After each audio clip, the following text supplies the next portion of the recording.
दाऊद दाऊद दाऊद जो चल रहा है ना 40 साल से, इतनी सरकारें केंद्र में आई और गई, सबके मुंह में एक ही नाम है दाऊद। दाऊद कहाँ है, किस स्थिति में है, दाऊद क्या करता है, ये केंद्र सरकार को ही मालूम है। तो आप जाइए पाकिस्तान में, घुस जाइए, आपके पास इतना फोर्स है, पकड़कर मुंबई में लेके आइए। वो मुंबई बम ब्लास्ट का सबसे बड़ा गुनहगार है। यहाँ आप क्यों क्या बम कर रहे हो? पकड़ो ना, जैसे अमेरिका ने लादेन को जाकर मारा, वैसे आप दाऊद को पकड़ कर लेके आइए। आप इतनी बड़ी अपनी ताकत है, आप विश्व के सबसे बड़े नेता है, महान सरकार आपकी है। दाऊद तो मच्छर है, छोटा है आपके सामने, पकड़ कर लेके आइए। क्या सर्जिकल स्ट्राइक दाऊद पे भी करना चाहिए लोगों ने। इतनी ताकतवर सरकार है केंद्र में। महाराष्ट्र में तो 10 दिन उनका तो जब चलता है, बीजेपी के नेताओं का दाऊद दाऊद दाऊद। अरे भाई पकड़ कर लेके आइए। नमस्कार, स्वागत है आपका हमारे चैनल पर। मैं हूं आपके साथ शिप्रा सैनी। महाराष्ट्र में उद्धव ठाकरे सरकार की मुश्किलें लगातार बढ़ रही हैं।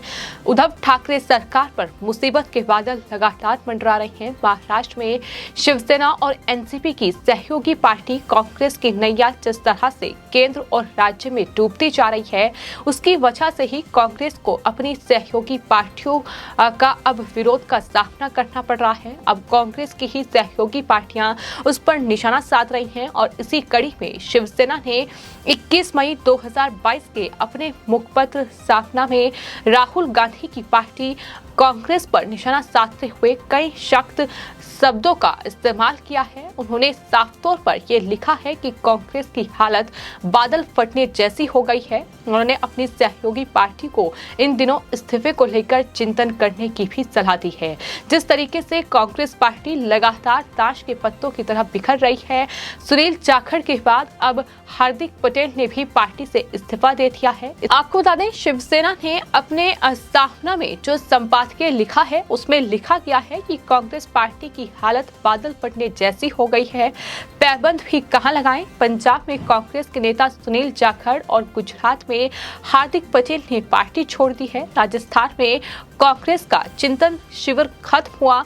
उस चिंतन शिविर का समापन शुरू रहने के दौरान ही कांग्रेस में ऐसा रिसाव शुरू हुआ। बीते कुछ समय से भगदड़ का मामला कांग्रेस के लिए कुछ नया नहीं रहा है, लेकिन सोनिया गांधी से राहुल गांधी तक सभी ने कांग्रेस को फिर से खड़े करने के लिए आवाज लगाई। लेकिन उसी दौरान नए सिरे से रिसाव शुरू हो गया, जो कि कांग्रेस पार्टी के लिए बेहद चिंताजनक है। ये तमाम बातें स्थापना के संपादकीय में लिखी गई हैं। आपको ये बता दें कि स्थापना में जो संपादकीय लेख है वो संजय राउत की ओर से लिखा जाता है और जाहिर तौर पर कई मौके ऐसे आए हैं जब स्थापना के जरिए शिवसेना अपनी ही सहयोगी पार्टी कांग्रेस पर निशाना साध चुकी है और एक बार फिर जिस तरीके से कांग्रेस पार्टी में लगातार इस्तीफों का दौर जारी है, वहीं राहुल गांधी विदेशी यात्राओं पर हैं, उसको लेकर अब स्थापना में एक बार फिर कांग्रेस पार्टी पर निशाना साधा गया है। ना ही नहीं, शिवसेना ने अपने स्थापना में इस बात का भी जिक्र किया है, या यूं कहें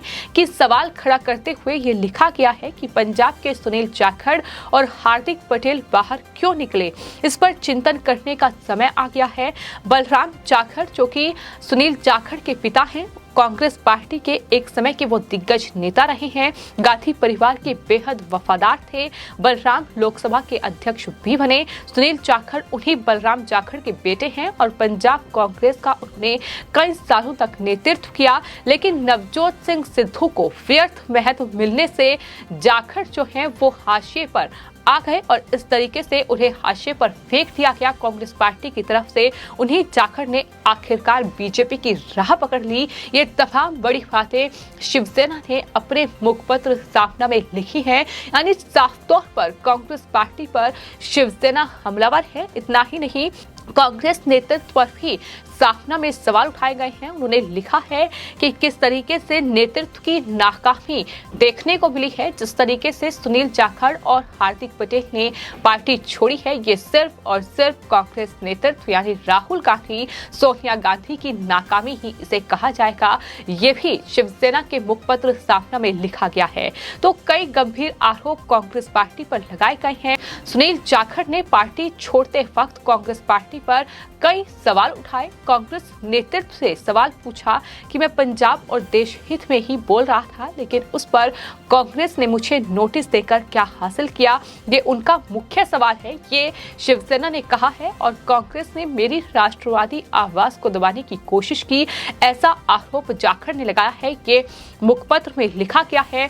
तो साफ तौर पर सामना में बाकी नेताओं का भी जिक्र किया गया है, जिसमें इससे पहले जितिन प्रसाद, ज्योतिरादित्य सिंधिया और इसके अलावा माधव राव सिंधिया, इन तमाम लोगों का जिक्र जो है साधना के इस संपादकीय में किया गया है। उन्होंने लिखा है कि माधव राव सिंधिया, जितिन प्रसाद, बलराम जाखड़, इन तीनों नेताओं को कांग्रेस ने भरपूर दिया।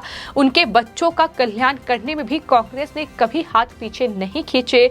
साथ ही लिखा गया है कि ज्योतिरादित्य सिंधिया, जितिन प्रसाद और सुनील जाखड़, इन तीनों की राजनीतिक महत्वाकांक्षाएं जो हैं वो पिता से बड़ी निकली। उसकी तुलना में कांग्रेस पार्टी छोटी साबित हुई और इसलिए उन तीनों ने कांग्रेस को त्याग दिया। संकट के समय तीनों की जरूरत होने के बावजूद तीनों ने कांग्रेस को छोड़ दिया। इसे नेतृत्व की नाकामी ही कहा जाएगा।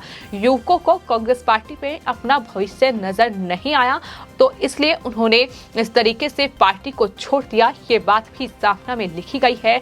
तो कुल मिलाकर महाराष्ट्र में जिस तरीके से महाविकास आघाड़ी सरकार चल रही है, कांग्रेस, एनसीपी और शिवसेना मिलकर वहां सत्ता पर काबिज है, तो ऐसे में अब जिस तरीके से आलोचना कांग्रेस पार्टी की गई है, जिस तरीके से सामना में ये लिखा गया है कि कांग्रेस की हालत बादल फटने जैसी हो गई है, तो क्या इसका खामियाजा आने वाले वक्त में शिवसेना को भुगतना पड़ेगा? क्योंकि ये पहला मौका नहीं है, बल्कि हम लगातार देख रहे हैं कि किस तरीके से कांग्रेस नेतृत्व पर संजय राउत से लेकर तमाम शिवसेना के जो नेता हैं वो सवाल उठा रहे हैं। और आपको बताते हैं, जिस तरीके से शिवसेना लगातार कांग्रेस पार्टी की आलोचना महाराष्ट्र में कर रही है, इसको लेकर कांग्रेस महाराष्ट्र के जो प्रदेश अध्यक्ष हैं नाना पटोले, उनकी नाराजगी भी कई बार देखने को मिली है।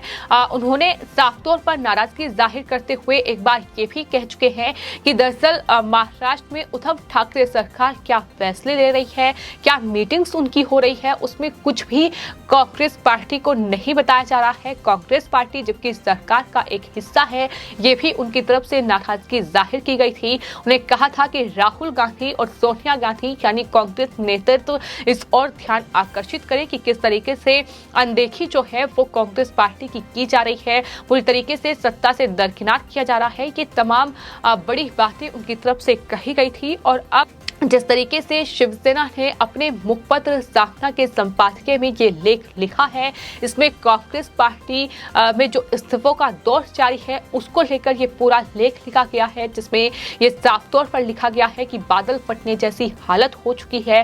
कांग्रेस नेतृत्व पर सवाल उठाए गए हैं, कांग्रेस नेतृत्व की नाकामी है जिसके चलते ये इस्तीफे का दौर चल रहा है। ये तमाम बड़ी बातों का जिक्र किया गया है। तो देखना ये होगा कि अब शिवसेना को और क्या उद्धव ठाकरे को इसका खामियाजा आने वाले वक्त में भुगतना पड़ेगा। लेकिन एक तरफ इस तरीके से जो सत्ताधारी पार्टियां हैं वहीं आपस में उलझ रही हैं, तो वहीं दूसरी तरफ आपको बताते हैं महाराष्ट्र में सियासत दाऊद इब्राहिम और साथ ही पेट्रोल और डीजल की दामों में जो कटौती की गई है उसको लेकर भी गरमाई हुई है। शिवसेना के सांसद संजय राउत लगातार मीडिया से मुखातिब हो रहे हैं और मीडिया से बातचीत करते हुए वो एक तरफ नवाब मलिक के जो दाऊद कनेक्शन सामने आए हैं और जिस तरीके से बीजेपी उस पर लगातार इस्तीफे की मांग कर रही है, साफ तौर पर उद्धव ठाकरे सरकार को घेर रही है कि किस तरीके से उद्धव ठाकरे सरकार में जो अल्पसंख्यक मंत्री हैं नवाब मलिक, जिन्होंने अब तक इस्तीफा नहीं दिया है,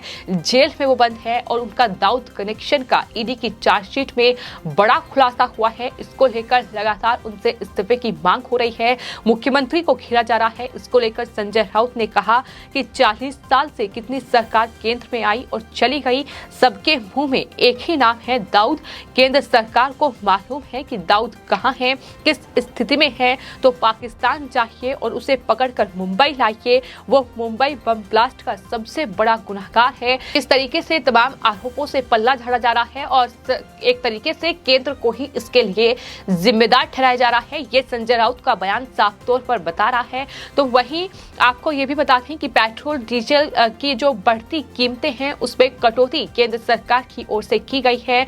मोदी सरकार ने ये बड़ा फैसला लिया है, जिसके बाद प्रधानमंत्री ने विपक्ष से भी ये अनुरोध किया है कि तमाम राज्य जो है वो दरअसल पेट्रोल और डीजल में जो एक्साइज ड्यूटी है उसे घटाएं। जिसके बाद महाराष्ट्र में शिवसेना के सांसद संजय राउत ने बयान दिया है। उन्होंने कहा है कि केंद्र सरकार ने टैक्स कम करने से पहले कितना टैक्स बढ़ाया था। सरकार ने 15 रुपये बढ़ाए और 9 रुपये कम किया, तो केंद्र के ट्रेजरी में कितना पैसा है उससे ही थोड़ा दे रहे हैं। राज्य सरकार की जो जिम्मेदारी है वो राज्य सरकार तय कर लेगी, ये उनकी तरफ से कहा गया है।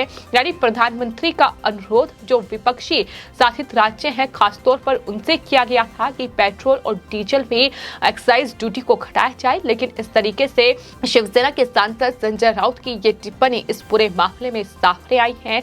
तो कुल मिलाकर महाराष्ट्र में अलग अलग मुद्दों को लेकर सियासत जारी है, लेकिन देखना ये होगा कि शिवसेना ने जो अपने संपादकीय के जरिए कांग्रेस पर निशाना साधा है उसका क्या खामियाजा अब महाराष्ट्र में शिवसेना को भुगतना पड़ेगा। फिलहाल आपकी इस पूरे मामले पर क्या राय है हमें कमेंट बॉक्स में जरूर लिखें और चैनल को सब्सक्राइब करें। धन्यवाद।